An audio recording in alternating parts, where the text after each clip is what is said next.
Let me ask you a question. Is physical media about to make a comeback? I want to tell you in this video why this movie, an innocuous movie, has made for a significant change in my games room, man cave, nerdy office, whatever you call it. And as a result of this very film, I spent quite a lot of time and effort bringing back to life my physical media collection, something that I'll take you through in this video. Before I get into why this film was the catalyst for this change, let's have a look at the changes that we've made, and I'll show you the journey that we've gone on to get to where we are.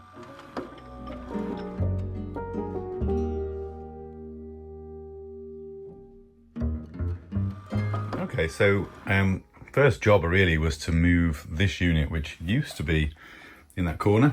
You can see the slightly unfinished floor down there. I've moved that out of the way to make space.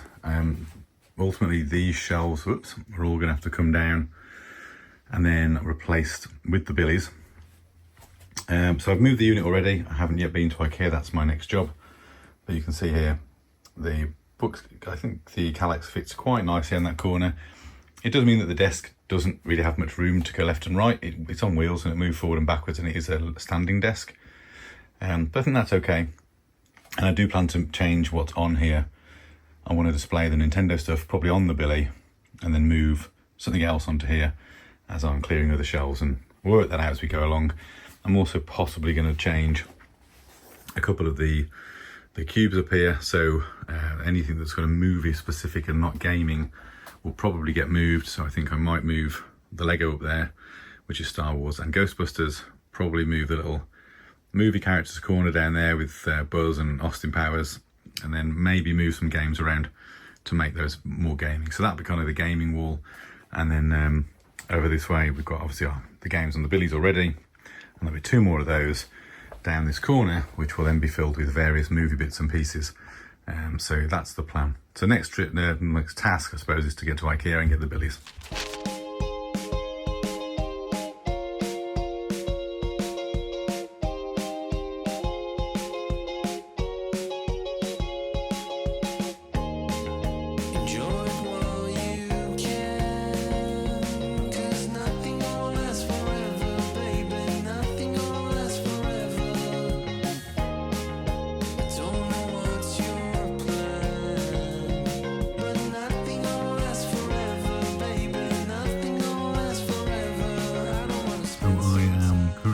IKEA. I'm 15 minutes early for my collection slot, so just going to chill here and wait. It is nearly 8 o'clock on a school night, so don't know how much building I'll be doing tonight, but at least I've got them, and then over the next few evenings and into the weekend I can get the work that I want to get done. So yeah, I'm just going to wait for the items to come out, my big billies, and then I'll be making my way home again.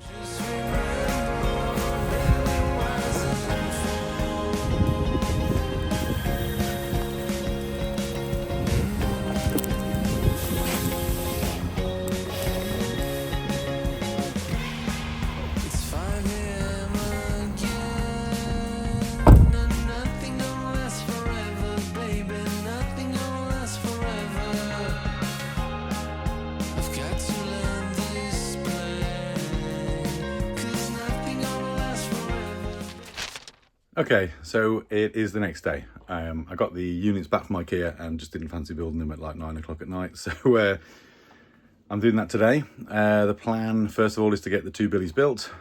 No one needs to see that done. Who wants to watch that on YouTube? So we'll be doing some magic editing in a moment to cut to that point where two more of these are ready to go. Once they're built though, it's not as simple as just pushing them into space. There's a little bit of work to do to kind of carve out space for them on the floor, maybe some modifying of the units. I've got to get a stopcock through and other stuff. So first job though is to build them, and then we work out how we're going to tackle that separately. So by the magic of editing, we're going to jump forward in time and I will have built these two billies. So for you, it's going to feel like moments. For me, it's going to be a lifetime on my back, because these boxes are heavy, man. So let's jump forward and let's talk post-billy building. There we go, one billy bookcase built. I realised before I go any further and build the second, in order to move this into place, I do need to get rid of these shelves. So these are going to have to come down, these four. So I'm going to do that now. clear them off, and then I've got room to put the units in and then start fitting around this. So this is the offending item that's got to be built around, make sure that that remains accessible. So that's the next job. So I'll get these shelves cleared and we'll get Billy in place.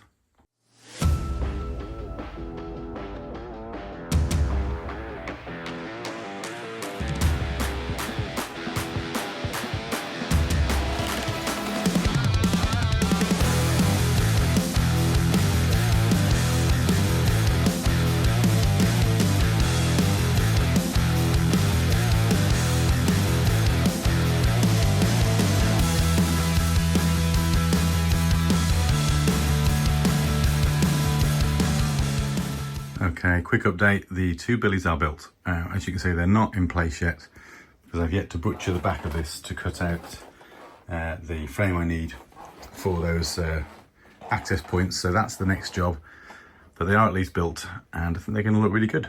So the next task will be to try and work out how to cut these shapes out and then get the gaps built around them, and then we can start doing the fun stuff like putting the shelves in and then filling it up with goodies. Okay. Pretty happy with that, to be fair. They're not exactly centered, but they'll do absolutely fine for what I need them for. All I needed was access to these, really. So there's a punch through, and I have zipped the Billies together with a quick screw just to make sure they stay together. They look good. Next task, I guess, is to start placing the shelves and then filling them, which is the fun bit. So yeah. Okay, so the shelves are in, at least test fit number one. I've based everything really around that space there, which I want to be for my MCU Blu-rays, and then having to work around the two cutouts. So I think with this kind of angle, you don't even notice them, which is great. So two quite big spaces, as you know, with the Billies, they never give you enough for storing games. And then hopefully 4 different shelves worth of standard DVD heights to store everything in. So I'm not going to record anymore for now. I've got to fill it up, but that's the fun bit. So I'm going to have a bit of a rearrange of the room, fill all the units, maybe watch a film while I'm doing it, just take a chill, and then I will show you the results afterwards. Just got these two giant boxes out the loft. A lot of these discs moved with me when I moved house about 10 years ago, and then you can see how deep they are. They're all at least double stacked. I left a whole box at the loft that I just didn't want to add to the collection. So it's time to sift these, organise them and get them on the shelves. So there you go.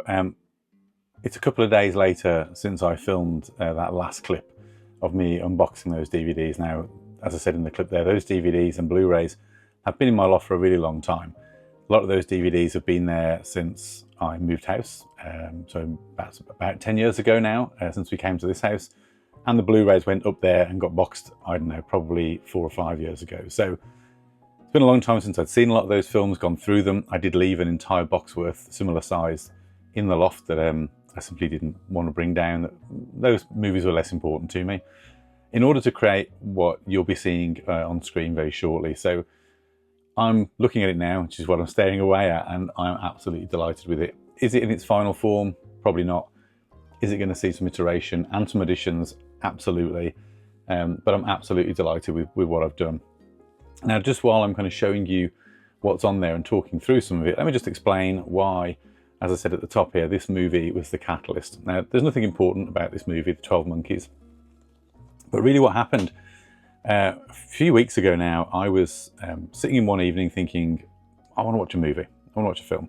I'm a bit disillusioned with modern cinema, so I decided to search for the top sci-fi movies of all time, a number of which I have seen many times. 12 Monkeys popped up, and although I'm pretty convinced I have watched it, I have a terrible memory for these things, I haven't watched it for a really long time. And it just that evening caught my fancy, and I thought, yeah, that's what I want to watch. So I went about all of my various subscriptions. I looked at Amazon Prime, I looked at Netflix, I looked at Disney. It wasn't available on any of them.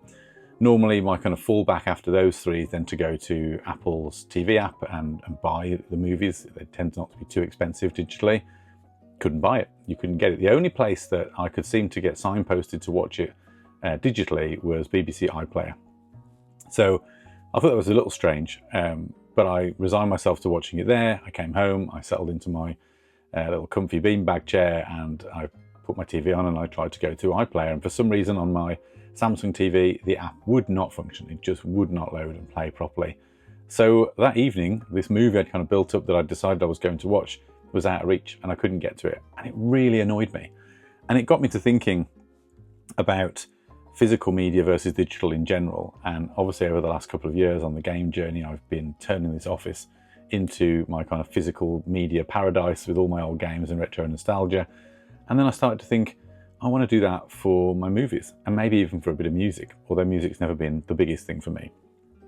And the other thing that we're kind of getting to now from an age point of view, as well as myself getting old, my children are getting older, and they're starting to get to ages now where they want to understand and watch old movies of mine and things that were my favourites, and they come into this room and they marvel at all the stuff and they want to know about it. So I've got a projector in here and a big kind of a white screen, and we can kind of make a little mini cinema experience for the kids. And I thought, what a great way to get them to come in, pick through some movies, you know, pick up a physical box, pop the disc in and watch it. So at the moment my setup, and I'll sort of show you briefly, is I've got an Xbox Series S, I think it is, which is just plugged in. Xbox One, Series S, I can't remember what they're called now.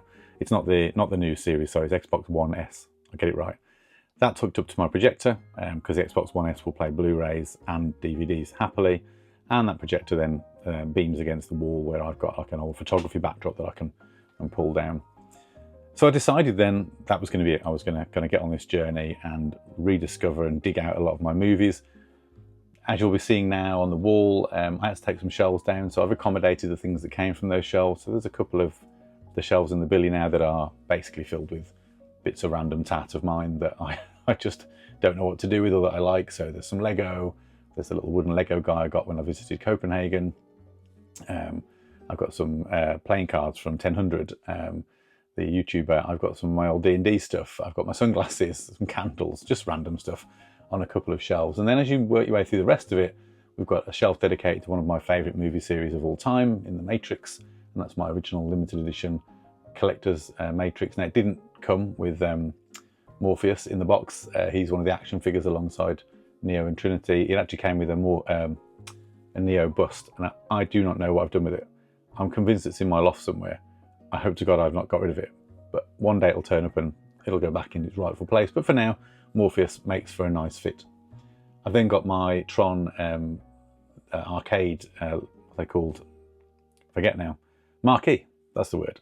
My Tron marquee that I picked up at Disney World, alongside, again, a couple of cartoon series in Thundercats and Mask, which I recently added to the collection. It was £20 on Amazon, and what a great show that was back in the day. And then I've got a Stan Lee figure that I got from the Marvel Hotel in Disneyland Paris, and then a bunch of the Disney Infinity characters, which I picked up super cheap when I got into them a good few years ago, and it's nice to have those out. I then have a shelf dedicated to the MCU, or Marvel in general. So I brought my Infinity Glove back in from the workshop. I've got my Hot Toys Hulk, which is my only Hot Toys toy, and I love it. They're crazy expensive for what they are, but the Hulk is my favourite Marvel superhero, at least he was until they thoroughly nerfed him in more recent years. I've got the MCU in full on Blu-ray, at least the phases that I acknowledge as being the best, phases 1 through 3. Still think it's gone a little bit astray since phase 4. And then I've got a variety of the old Marvel movies. So there's the original X-Men films, which many of them still stand up, I think, as great movies. There's the Deadpool series. I need to get Deadpool and Wolverine to add to that physical collection. There's Spider-Man. I do need Into the Spider-Verse. I do need the sequel, but I'm waiting for part 1 and 2 to be available together. There's the Venom movies. Less said about them, the better. Spider-Man and Amazing Spider-Man. So, and many more. You know, Blade, which was, I guess, one of the first Marvel movies that I really remember being any good. Then as we move across, I've got a little shelf dedicated to the Ghostbusters and Star Wars, a little bit random perhaps, but I had the Lego for those, and as well as my Slimer that I painted years ago. He's just painted on some corrugated cardboard.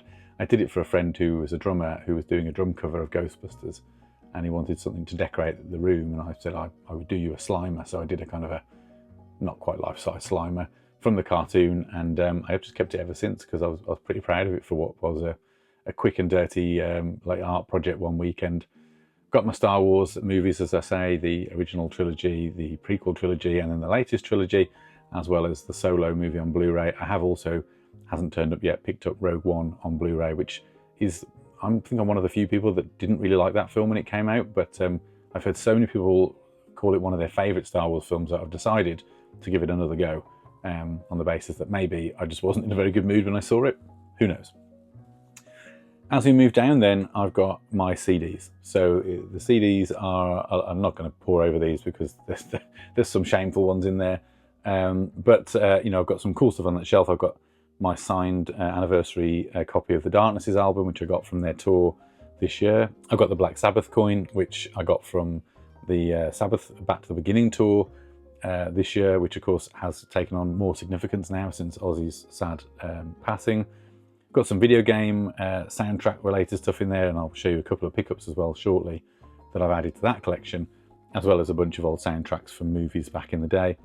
And then the CD player, that was a £30 Amazon special, and I picked it specifically because, one, I quite like that it's upright and displays the disc that's in there, and I like the fact that it also connects to other Bluetooth audio devices, so I can stream from what is a relatively low power device to a much bigger, more capable audio system, which I've got in here when I want to fill the room with sound. But actually, when I'm just sat at my desk here at kind of the working end of the room, that really works well for me. So, and with the CDs, a bit like the DVDs really, it was about being more intentional. I watched a video a long time ago about the benefits of devices which only do one thing, versus, you know, like the mobile phones we're used to now that can do everything, which is great, don't get me wrong. I'm not sat here pretending that we should go back in time, but there's something nice about, especially with music, about picking a CD out and listening to it cover to cover and being really intentional about that. So really excited to have that, and I am just going to use it. I'm just going to pop a CD on every so often and just let it play while I'm working. And you know, many of these albums, in fact, I've never experienced like that because I bought them back in the day to listen to the one or two tracks that were famous and then never really listened to the rest. I'm not a big music lover, so this will be a nice way to explore some of those albums and more. You know, it gives me another thing that I can pick up when I'm going around, you know, charity shops or random places, much like the DVDs and Blu-rays will now give me another reason to pore over shelves at CEX. Let's carry on with touring the bookshelf though. So next one across then, we've got some of the Bond movies. I've said before that Pierce Brosnan is my Bond. And also I've got the Jurassic Park films, and right in front of the Jurassic Park films is, I think it was a Best Buy exclusive or a Walmart exclusive in the US, and it's the sexy Dr. Ian Malcolm Funko Pop. Said before, I'm not a lover of Funko Pops, and I stand by that. But every so often they do one, or you know, that's quite cool, that's for a film or franchise that I love, and I decided to pick that up. I've then got Austin Powers, both Blu-ray and the original DVDs. I got that collector's edition from CEX a few months ago now, and I've got this old Austin Powers statue or action figure or whatever it is that I had many years ago. Next to that then is one of my favourite franchises of all time, Die Hard.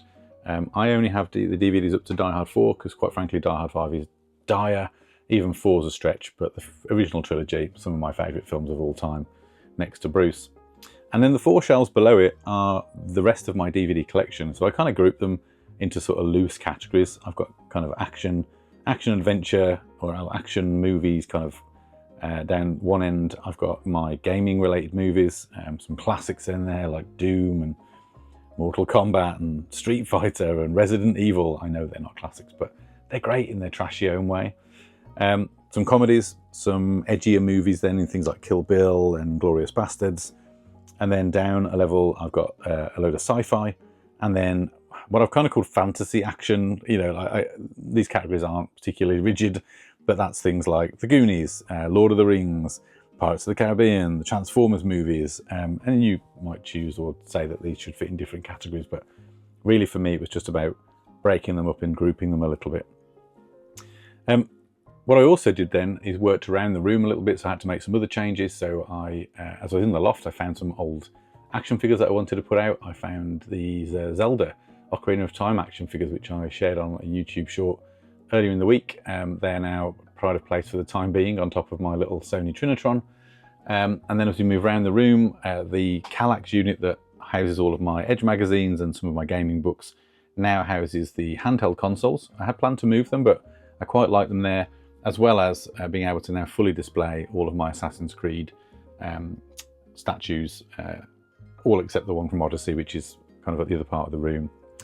And then looking down the room, beyond that, there were a few small changes made. So I brought to the fore some of my N64 games that were currently or previously on this shelf down here. They are now in the cubes, and I've spread the Mario stuff out a little bit.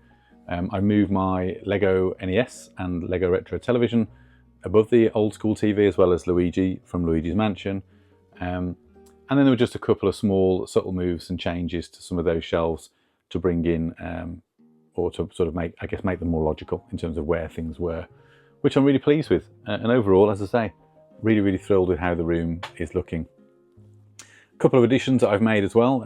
Once I decided I was going to do this and I started to dip my toe back into physical media, I was on eBay and also buying some bits in person. So I'll show you a couple of these very quickly. First of all, there is this behemoth. This is the 24 Ultimate Collection, or the complete series.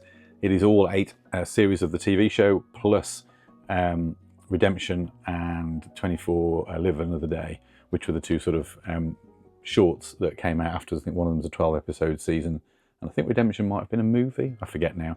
But they're all in one box. You can't buy these on Blu-ray, so I went for DVD. But that's how I watched them back in the day, and it was quite funny as I was going through my stuff in the loft after buying this. I discovered I had seasons 1 through 6 box sets anyway. But it's cool because I wanted it in this one self-contained package. That was £10 on eBay, so I thought it was a pretty big bargain. Couple of little bits then. So another eBay pickup was, from a music perspective, was this little Street Fighter 2 soundtrack, which I think came with Nintendo magazine back in the day. It's got Street Fighter 2 music, so 10 tracks, and then some special effects collections on there. Good fun listening to the old, OG 16-bit Street Fighter soundtracks. I also then took my kids for my first trip to Leicester's Super Game Shack, which was absolutely awesome. Really incredible shop. I've seen it a few times on a variety of YouTubers' channels, and had never been. It's about an hour or so from me, but I had my kids to myself. My wife was away with some friends a weekend ago, and I thought we're going to go and do that. We're going to go and share in Daddy's, hobbies. They absolutely loved it as well. So we spent some time in the shop, on the main store, and then we went up to level 2, which is this incredible arcade / coffee shop / extended store. We had some coffee and a cake, and I bought a few bits while I was in there. They picked up some stuff as well. One thing I'll cover today, one I'll save for a future video. So the one thing I picked up that fits into today's theme was this. Now, I don't know the history of this or where it came from, so let me know in the comments if you do. But it is the 25th anniversary Zelda orchestral special CD, and it's awesome. I mean, Zelda's got some incredible music anyway, and I love hearing video game soundtracks played by big orchestras because they just sound awesome. I went to Video Game Live in Manchester a good few years ago, and again, similarly excellent experience. But this is a great CD. The music is incredible, well worth a pickup. And again, if you know what this came with back in the day, let me know, because I don't know. And then a fairly pricey purchase, which I thoroughly blame on Callum from the Retro Ghetto, because once I realised this existed, having seen him pick it up, I couldn't help but go on the hunt. And it's this. It's the Grand Theft Auto Vice City official soundtrack box set. Now, unusually for me, this is actually my least favourite GTA. I wasn't a massive fan of Vice City, but arguably has some of the best music. Obviously being rooted in the 80s and being an 80s child, it appeals to me. And what this basically is 7 CDs, separate discs, each containing a variety of tracks from each of the theme radio stations in the game. So I paid just under £100 for that.